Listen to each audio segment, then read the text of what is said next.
누가복음 3장 21절부터 23절 말씀 우리 함께 읽습니다.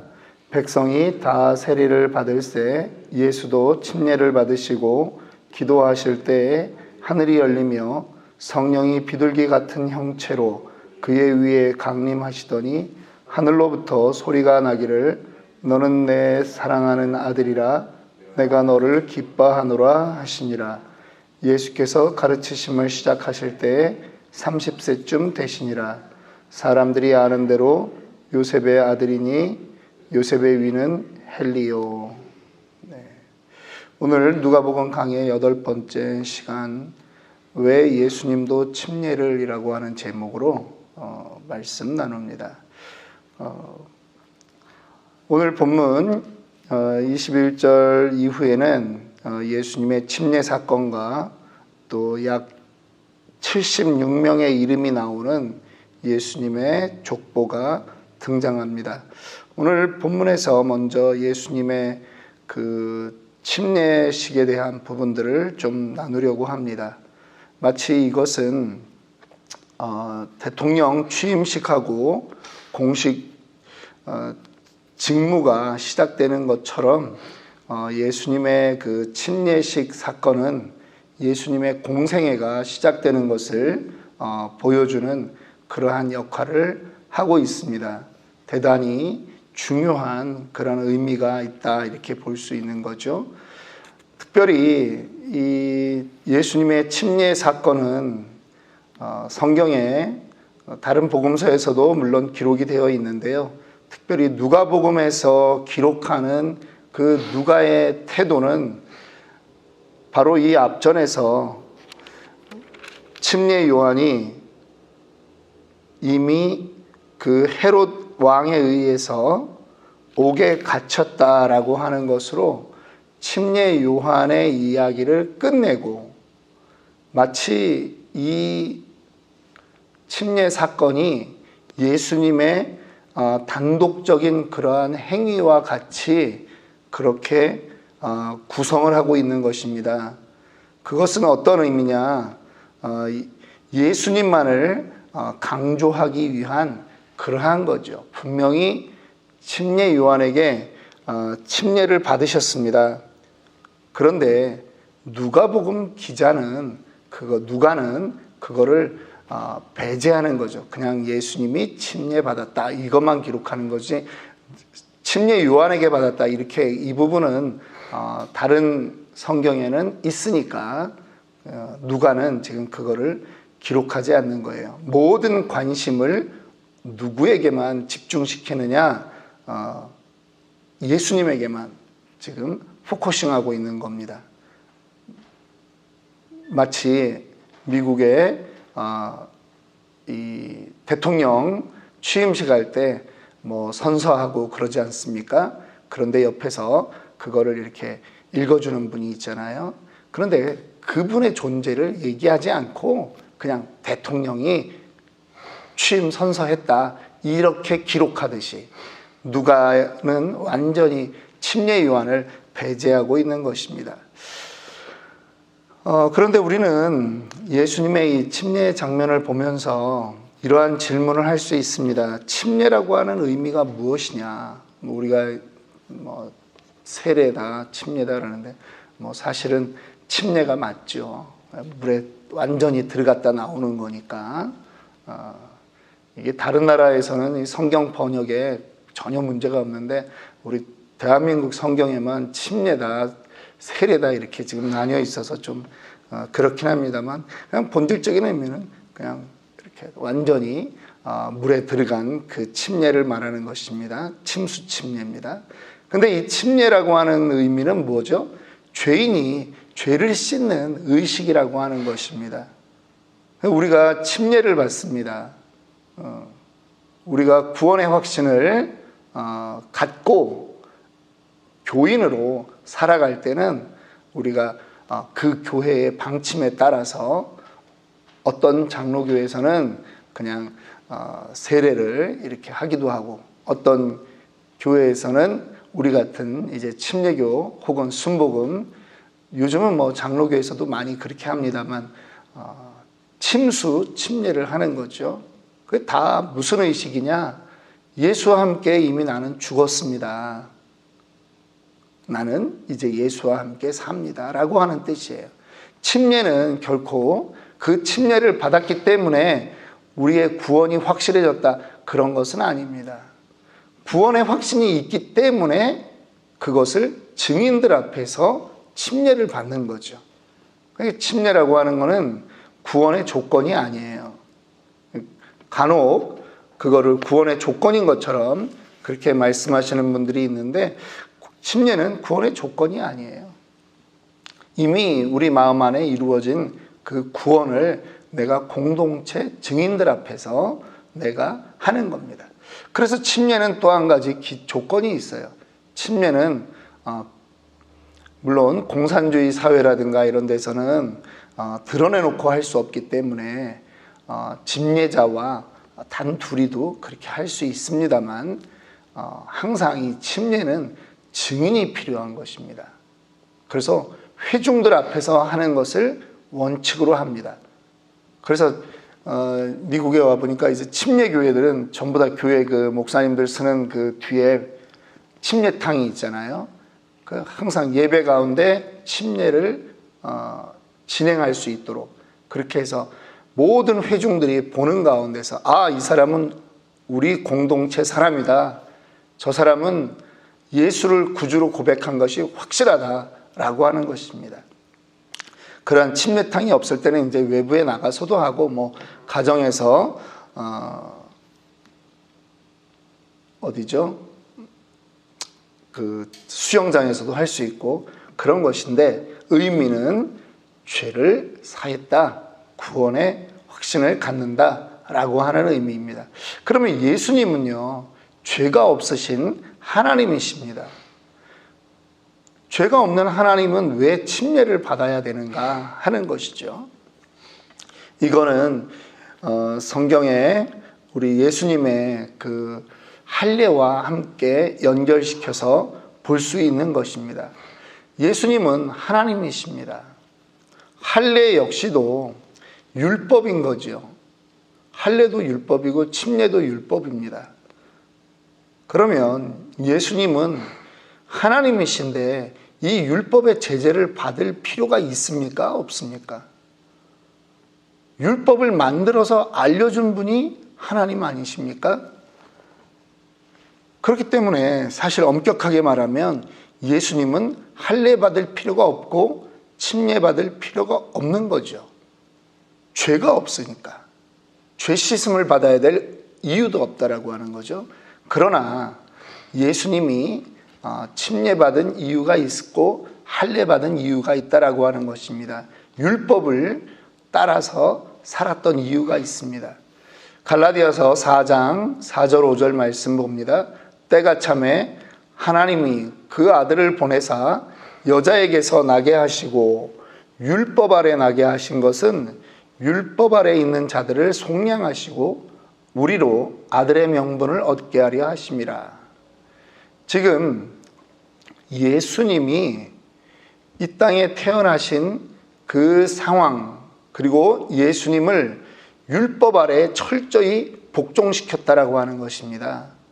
여자에게서 나게 하시고 율법의 모든 규칙대로 그 아래에서 태어나게 했다라고 하는 의미이죠. 이것은 왜 그렇게 했느냐? 모든 인간이 율법 아래에 지금 있는 그 상황과 예수님을 동일하게 그렇게 노심으로 말미암아서 율법 아래에 있는 자들을 속량하시고 우리로 아들의 명분을 얻게 하려 하십니다. 예수님이 우리의 대표자인 것이에요. 그래서 율법 아래 났어요. 그래서 그분이 적법하게 율법을 완성하는 분이 된다라고 하는 것입니다. 율법과 상관없는 분이지만 율법 안으로 들어오시는 거예요. 침례도 마찬가지예요. 마태복음 3장 15절에 침례 요한이 예수님이 오시는 걸 보고 내가 감히 어떻게 당신을 침례할 수 있겠느냐라고 말합니다. 그러니까 3장 15절에 예수께서 대답하여 이르시되 이제 허락하라. 우리가 이와 같이 하여 모든 의를 이루는 것이 합당하니라 하시니 이에 요한이 허락하는지라. 지금 예수 그리스도께서 할례 받는 것, 침례 받는 것, 모든 것이 이유가 있다라고 하는 것입니다. 모든 의를 이루기 위해서라고 하는 것입니다. 그래서 예수님은 율법 아래 구속될 수 있는 분이 아니지만 율법 아래 철저히 그것을 순종함으로 인해서 율법 아래 있는 자들을 다 이해하고 그들을 알 뿐 아니라 친히 그들을 구원해낼 수 있는, 율법의 완성이 될 수 있는 그러한 분이다라고 하는 것이죠. 율법 아래 있다라고 하는 말은 매여 있다라고 하는 뜻입니다. 갇힌 상태다라고 하는 거죠. 갈라디아서 3장 23절을 보면 믿음이 오기 전에 우리는 율법 아래 매인 바 되고 계시될 믿음의 때까지 갇혔느니라. 매여 있다라고 하는 말이나 갇혀 있다라고 하는 말은 서로 결국은 같은 말이다라고 하는 거죠. 마치 사형수가 사형을 기다리는 그러한 상태와 같은 그러한 것입니다. 그런데 예수 그리스도께서 죄값을 대신 지불하기 위해서 그곳에 임한 것이죠. 그래서 로마서 10장 4절은 이렇게 말합니다. 그리스도는 모든 믿는 자에게 의를 이루기 위하여 율법의 마침이 되시니라. 그리스도는 모든 믿는 자에게 의를 이루기 위하여 율법의 마침이 되시니라. 이것을 다른 말로 율법의 완성이 되었다, 이렇게 말할 수 있는 것입니다. 율법 아래에 있는 자들을 속량하기 위해서 율법에 복종하는 모습으로 오셨고 마침내 율법의 마침이 되시는 것입니다. 히브리서는 이 예수님의 일을 히브리서 2장 17절에 이렇게 말합니다. 그러므로 그가 범사에 형제들과 같이 되심이 마땅하도다. 이는 하나님의 일에 자비하고 신실한 대제사장이 되어 백성의 죄를 속량하려 하심이라. 예수님의 그 율법에 순종하는 모든 이유는 다른 것이 없습니다. 본인이 어디 부족한 그러한 것이 아니라 유일한 목적이 있다면 율법 아래에 있는 자를 구원하기 위해서 율법 아래 그 자리로 오셨다라고 하는 것이죠.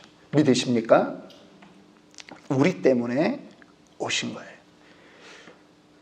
22절, 23절 다시 한번 읽습니다. 백성이 다 세례를 받을새 백성이 다 침례를 받을새 예수도 침례를 받으시고 기도하실 때 하늘이 열리며 성령이 비둘기 같은 형체로 그의 위에 강림하시더니 하늘로부터 소리가 나기를 너는 내 사랑하는 아들이라 내가 너를 기뻐하노라 하시니라.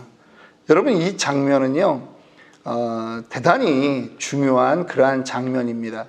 우리는 어떤 하나님을 믿습니까? 삼위일체 하나님을 믿습니다. 한 분 하나님인데 세 위격이 있는 거예요. 그래서 이거를 다 이해 못하는 타 종교에서는 너희는 다신교를 믿냐 이렇게 얘기하는 그러한 모습들이 있는데 이 세 분 하나님이 하나라고 하는 거예요. 그래서 우리는 삼위일체 하나님을 믿습니다. 그런데 성경 어디에도 삼위일체 이런 말은 없어요. 그런데 이거는 신학자들이 만들어낸 말입니다. 조직신학에서 삼위일체다 이런 말을 하는데 그 근거가 성경에 여러 군데 나옵니다. 예를 들면 창세기 1장 26절에 하나님이 이르시되 우리의 형상을 따라 우리의 모양대로 우리가 사람을 만들고 그들로 바다의 물고기와 하늘의 새와 가축과 온 땅과 땅에 기는 모든 것을 다스리게 하자. 분명히 우리라고 합니다. 창조의 역사에 성부 하나님만 하시는 게 아니라 성자 예수님, 성령 하나님 전부 다 함께 하시는 거예요. 또 예수님이 십자가에 달리기 전에 변화산에서 그들이 바라보는 그러한 예수님 안에도 동일한 성부, 성자, 성령 하나님의 그 모습들이 등장하고 있습니다. 예수님이 침례받는 오늘 이 장면에는 성령 하나님이 나타나십니다. 비둘기가 아니라 비둘기처럼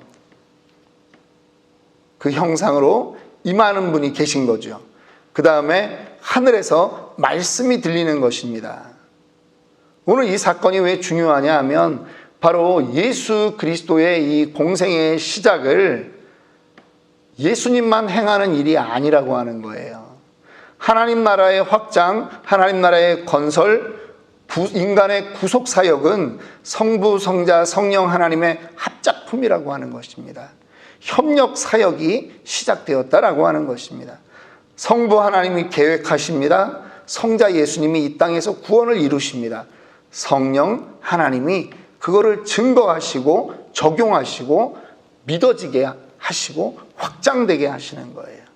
그러니까 이 일이 대단히 중요한 의미가 있다라고 하는 것이죠. 우리 한 사람 때문에, 부족한 죄인인 나 한 사람 때문에 천지 만물을 창조하시고 이 우주를 만드시고 모든 것을 인도하시는 성부 하나님과 성자 예수님과 성령 하나님이 동시에 이 땅에 역사했다라고 하는 것입니다. 지금 때로는 내가 불편해하는 어떤 한 영혼 때문에 이 우주 만물을 만드시고 인간을 창조하시고 우리를 여기까지 인도하신 그 하나님이, 성부 하나님과 성자 예수님과 성령 하나님이 이 땅에서 역사하셨다라고 하는 것입니다.